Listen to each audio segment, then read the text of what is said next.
आता या ठिकाणी एकमेव अशी प्रशासनाला विनंती आहे, जो प्रकार परभणीमध्ये घडलेला आहे, ज्याचा प्रसाद संबंध महाराष्ट्रामध्ये उमटलेला आहे. सरकारला औरंगाबाद शहराचं वातावरण शिकून औरंगाबादमध्ये दंगल घडवायची आहे का?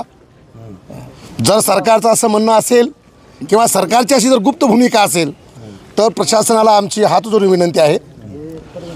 मृत्यूचं जो काय भीमयोद्धा आमचा शहीद सूर्यवंशी हा बाबासाहेबांसाठी बलिदान झालेला आहे आणि आज जर प्रशासन त्याच्या आईवडिलांना ब्लॅकमेल करून ती डेड बॉडी घेऊन त्याच्या गावाकडे जा अशी जर भूमिका ते घेणार असतील तर प्रशासनाला मी सांगू इच्छितो की शहीद सोमनाथ सूर्यवंशी आता तो फक्त त्या परिवाराचा मुलगा नाही राहिला, तो बाबासाहेब आंबेडकरांच्या चळवळीचा मुलगा झाला आहे आणि त्याचा मृत्यू हा परभणीमध्ये झाला असल्यामुळे त्याची अंत्ययात्रासुद्धा परभणीमध्ये अतिशय हळहळ व्यक्त करणारा आमचा परभणीचा समाज.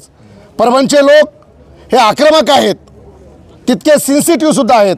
शासनाला विनंती आहे त्याच्या आईला आणि भावाला त्यांनी त्वरित तिथं या हॉस्पिटलला घेऊन यावं. आता त्यांच्या समक्ष त्याचं PM व्हावं आणि त्याची डेड बॉडी आणि त्याच्या आई आणि भावाला प्रशासनानं आमच्यासोबत परभणीला पाठवा एवढीच आमची प्रशासनाला विनंती आहे. शासनाचं षडयंत्र आहे की आता ही जर डेड बॉडी परभणीला पुन्हा जर गेली तर परभणीतला आंबेडकर समूह, आंबेडकर समाज पुन्हा चौताळेल, चिडेल आणि पुन्हा जातीय दंगल घडेल की काय, किंवा ती दंगल तिथं न नेल्यामुळे दंगल घडावी अशी शासनाची भूमिका आहे असा आमचा शासनावर एक प्रकारचा आरोप आहे. नाव काय तुमचं? मी प्राध्यापक डॉ.